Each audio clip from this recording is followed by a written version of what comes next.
Peace, love, music and education. This is Dr. Hughes, Professor Hughes. Welcome. Today, I'm going in French. Aujourd'hui, je vais parler de l'amourisme qui est la pédagogie d'amour. Je vais parler de comment enseigner les élèves immigrants et les marginalisés. Plusieurs personnes m'ont envoyé des messages, des emails. Ils sont venus me poser des questions, voulant savoir qu'est-ce que c'est que l'amourisme, qu'est-ce que c'est que la pédagogie d'amour. En fait, c'est le thème de mon prochain livre. Mais je vais vous donner un avant-goût de ce que c'est que la pédagogie d'amour qui est l'amourisme. Je vais donc utiliser un langage que pourrait comprendre le commun des mortels. Premièrement, je vais vous dire, on peut avoir le don d'enseigner, mais si on n'a pas le don d'aimer, notre enseignement n'a aucune signification. Ainsi donc, un enseignement sans amour est nul. Thomas Groom disait que la marque d'un grand pédagogue est sa capacité de faire découvrir aux élèves de nouveaux territoires où lui-même n'est jamais allé. Ça, c'était Thomas Groom. Ainsi donc, pour atteindre l'objectif de ce travail sur la pédagogie d'amour qui est l'amourisme, je pense qu'un langage basé sur l'amour serait l'idéal. À mon humble avis, le fondement de toute société civilisée demeure l'amour.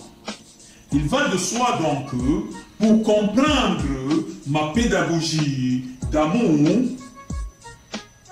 tout lecteur ou toute personne qui m'écoute doit nécessairement ouvrir son cœur. Un vieil adage dit, là où le cœur se trouve, les pieds ne tardent pas à s'y rendre. Lire avec le cœur, c'est chercher avant tout une motivation intérieure qui permet de cerner les contours d'une problématique. Qui parmi nous n'est pas interpellé par l'amour? Pensez-vous que l'élève qui aime son enseignant serait indifférent à ses messages éducatifs? Le constat est que nous sommes tous remplis d'amour d'une manière ou d'une autre, car nous avons été créés par l'amour et dans l'amour de notre Créateur. La peur la plus profonde des humains n'est pas leur manque d'amour, ou bien encore leur incapacité à aimer, mais elle est leur immense puissance et leur pouvoir quasi illimité d'aimer qu'ils possèdent. Ainsi disait Nelson Mandela. Ce qui nous effraie le plus dans la vie, c'est la lumière de notre propre amour. Nous nous demandons qui nous sommes pour être autant intelligents, être autant brillants, radieux, talentueux, tolérants, gentils et fabuleux. Au fait, pourquoi nous posons tant de questions? Qu'on le veuille ou non, toutes ces qualités cohabitent harmonieusement dans l'être humain que nous sommes, car nous demeurons tous les enfants de Dieu. C'est le sang du Créateur qui coule dans nos veines. C'est son gène, son ADN que nous possédons. Ainsi donc, nous sommes tous égaux devant ce commun Créateur. Quelle que soit la petitesse de nos actions, elles contribuent à la construction de ce monde. Pourquoi devons-nous alors nous poser des questions de nature à nous démotiver, à nous dérouter, à créer un sentiment d'insécurité en nous et autour de nous?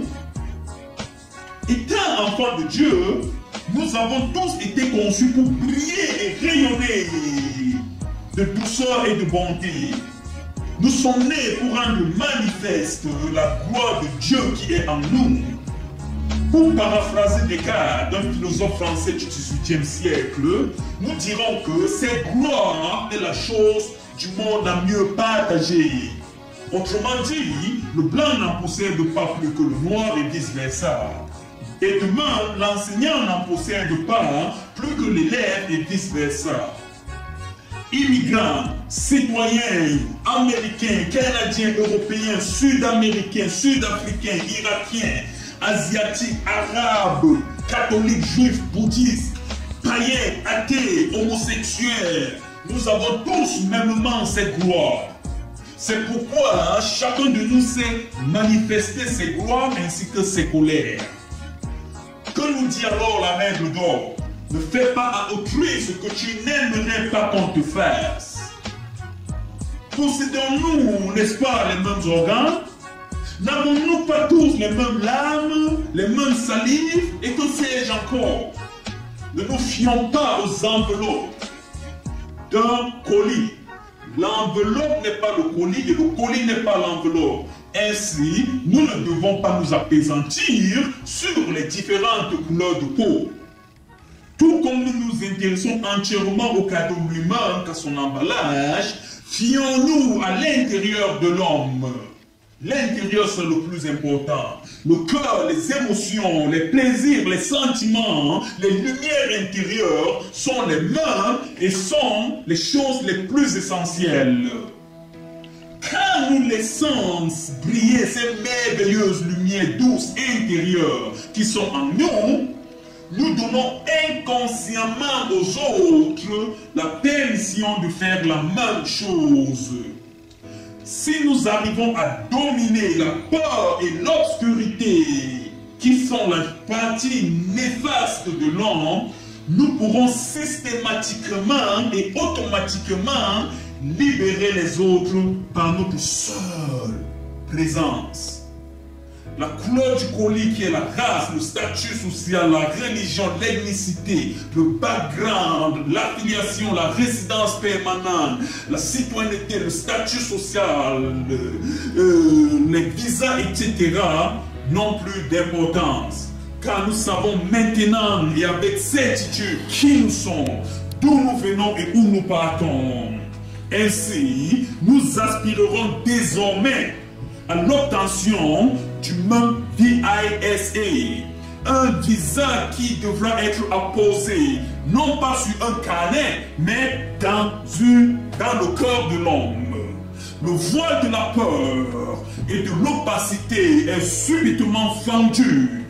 Les chaînes se sont brisées et le pouvoir de nous aimer les uns les autres est scellé dans nos cœurs.